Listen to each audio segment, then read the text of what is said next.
Oi, YouTube! Prometeia de novo.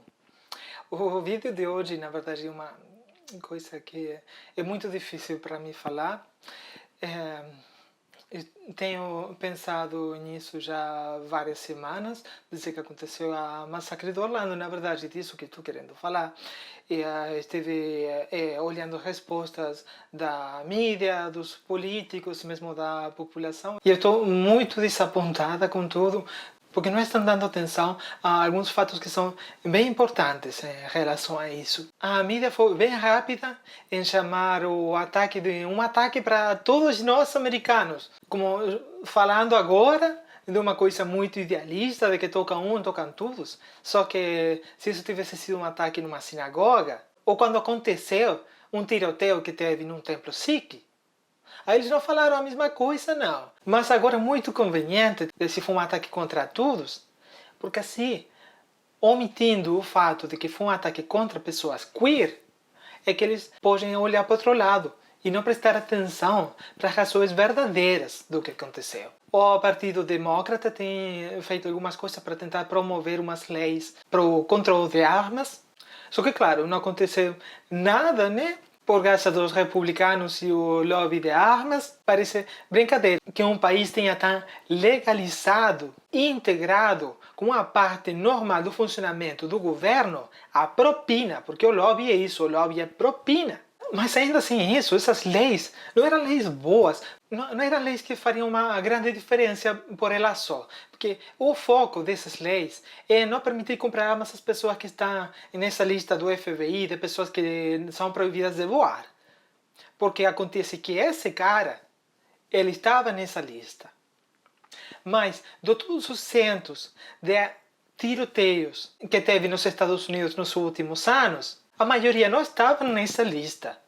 A maioria não eram muçulmanos, a maioria não eram terroristas. Eram só caras normais, violentos.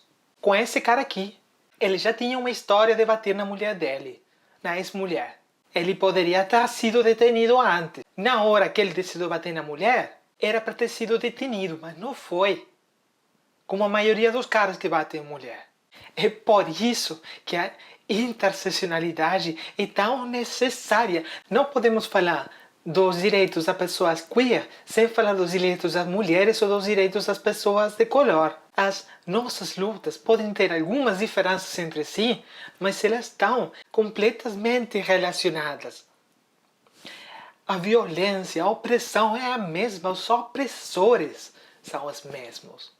Os Estados Unidos precisam de leis de controle de armas mais estritas. Nem precisam de armas. O direito de ter uma máquina que é construída com a única intenção de matar pessoas e dizer que não é para isso que você quer, não é um direito básico.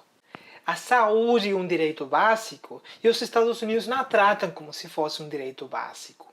A segunda emenda da Constituição não é para o povo ter o direito de estar correndo no quintal da casa com um rifle de assalto, brincando de G.I. Joe. A segunda emenda, a intenção é ter uma milícia bem organizada.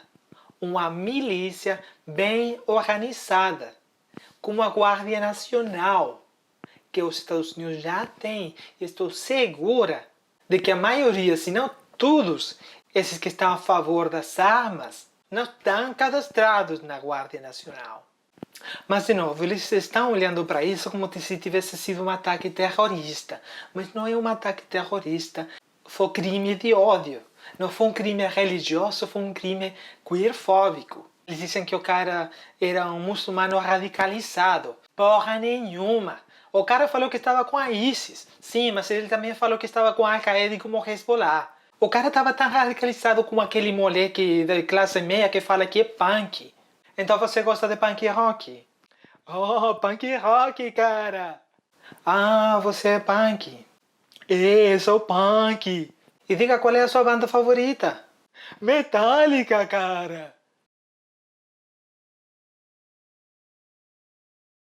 O ISIS falou que eles serão responsáveis, mas claro que eles vão fazer isso. E o arte da guerra que foi escrito há milhares de anos, uma coisa básica. A guerra está basada na malandragem. Você está perto do inimigo, faça eles achar que você está longe. Você está longe do inimigo, faça eles achar que está perto.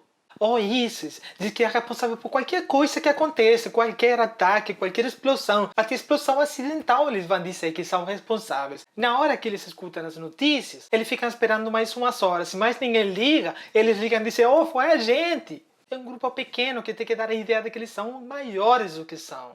Mas esse cara não tinha ideia do que representava ISIS, do que representava Hezbollah ou do que representava Al-Qaeda. Eles sabia que eram muçulmanos e que eram queerfóbicos.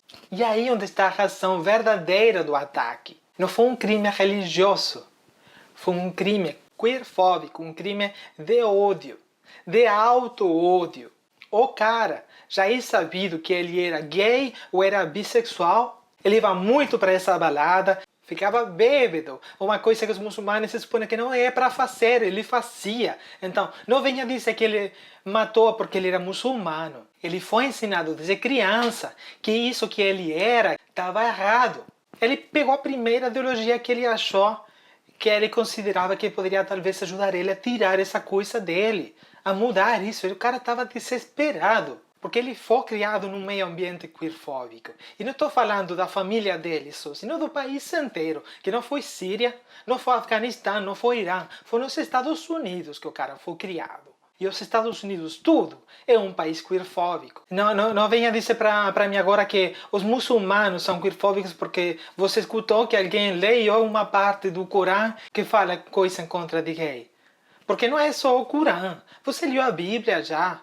Sabe, a maioria da população dos Estados Unidos se opõe aos direitos das pessoas queer. E eles não são muçulmanos, são principalmente cristãos, mas também de outras religiões e também ateus. Você nem precisa religião para isso. Nos Estados Unidos, tirando alguma parte em particular, é um país onde as pessoas queer não podem se sentir seguras, onde elas são perseguidas, elas são violentadas. Elas são bombardeadas o tempo todo com essa noção de que eles são coisa errada, de que eles não prestam, que tem alguma coisa errada com eles, que eles são cidadãos do segundo nível, que não têm os mesmos direitos, que não merecem as mesmas coisas do que o resto das pessoas. Se você repete isso para uma pessoa uma e outra vez, ele vai acabar acreditando. E isso foi o que aconteceu aqui. Por isso foi que esse cara ficou tão ciumento e tão bravo na hora que ele viu dois caras à mão, dois caras que conseguiram falar se fode e tentaram viver a vida deles. Por isso foi que ele achou que tinha que matar 49 pessoas. 49 pessoas morreram por causa da ideologia queerfóbica. Isso tem que mudar, isso tem que parar. Se você vai comentar agora, oh, mas eu sou religioso e eu não sou assim, não. Pare um momento. Olhe para seu redor. Você é um exemplo representativo da sua religião? Ainda da sua comunidade religiosa? Não se engane, não. Vá para o seu templo, para a sua igreja, para a sua sinagoga, sua mesquita, o que for. Pergunte lá para o seu pastor, para o seu padre, para o seu rabino, seu imã, para o seu guru, seu mestre, seu pai de santo. Pergunte qual é a postura dele e da comunidade a respeito dos direitos das pessoas queer. E se pergunte você se quer continuar sendo parte disso, se isso é o que você quer continuar financiando e apoiando, porque agora é necessário tomar uma postura.